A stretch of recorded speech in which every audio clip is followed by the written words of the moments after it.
prices at the pump back down to the levels they need to be for the American people. Now, here's the interesting thing. All this conversation happens where Joe Biden left us in a terrible situation, and the reason why gas prices are where they are today is because of Donald Trump's work to get them lower, because in the Biden administration, they were crazy high. The gas prices we're seeing today are nothing like what we saw at the peak of the Biden administration, because the president has set us up for energy dominance. And one of the lessons we all have to take away, frankly, every time we get involved in anything overseas, whether it's in the Middle East or anywhere else, the thing we got to take away from it is energy dominance and energy independence. Rely on our own people, rely on our own energy.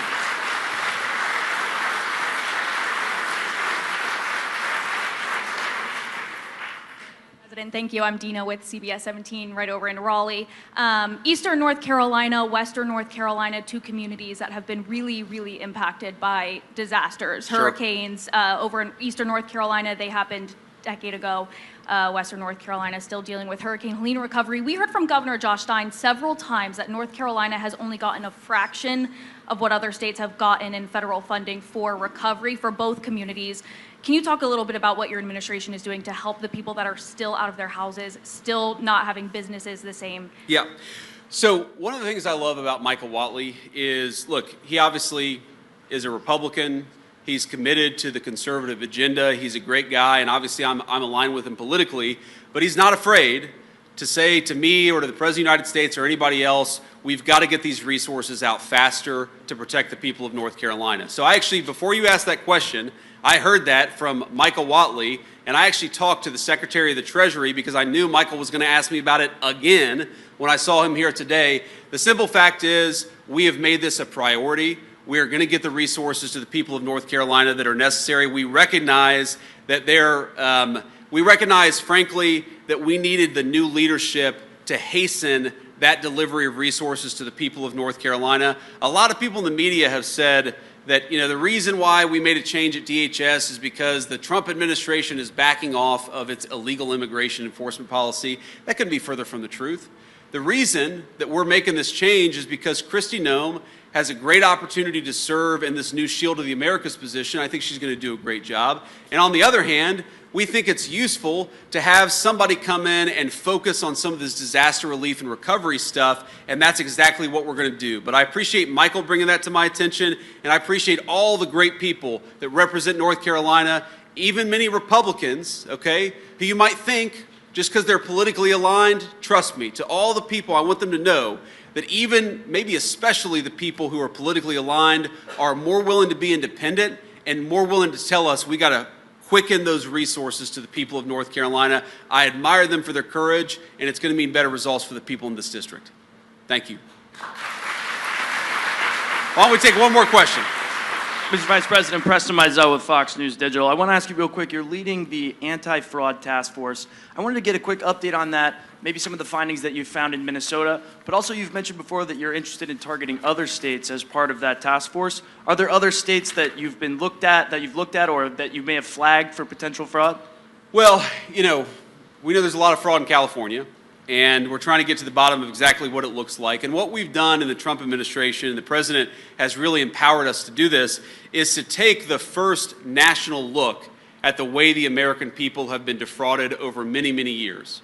And I'll give you a few very concrete examples. So in the state of Minnesota, you asked about Minnesota. We think that there's probably been $19 billion at least of fraud just committed in Minneapolis and the surrounding areas.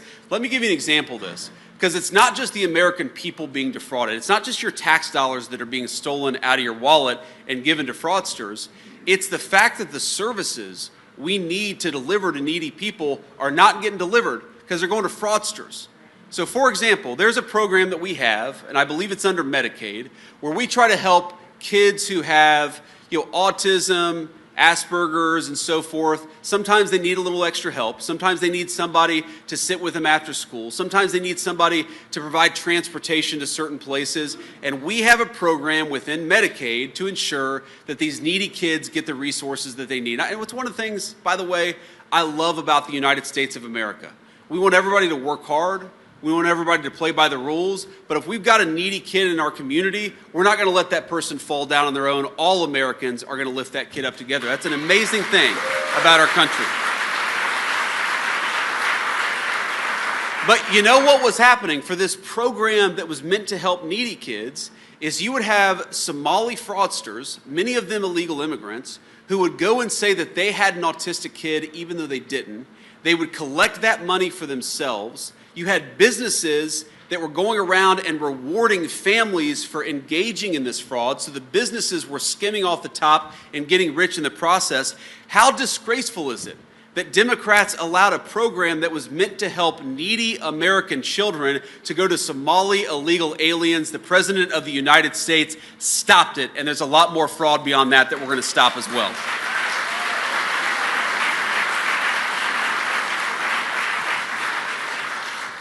The one last point that I'll make here before we have to hit the road is, I hate to say this, and it's been shocking to me as we've gotten in this, and we want to, frankly, we want to arrest the people who engaged in criminal fraud.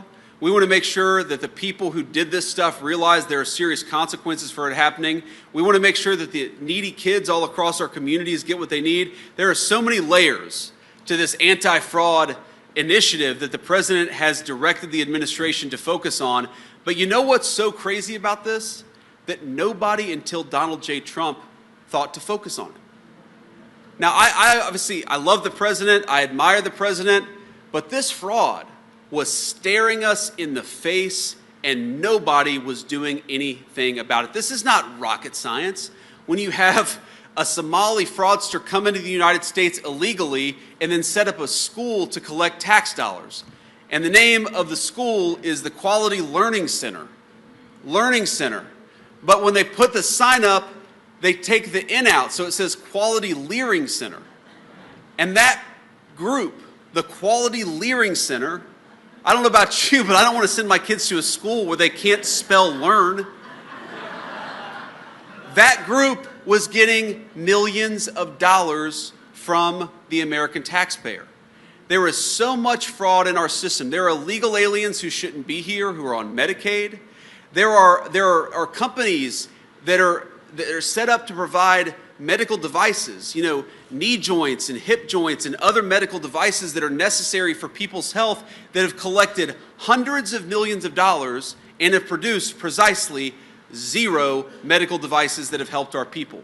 This stuff has been going on forever, and every single person in this audience should be scandalized by it.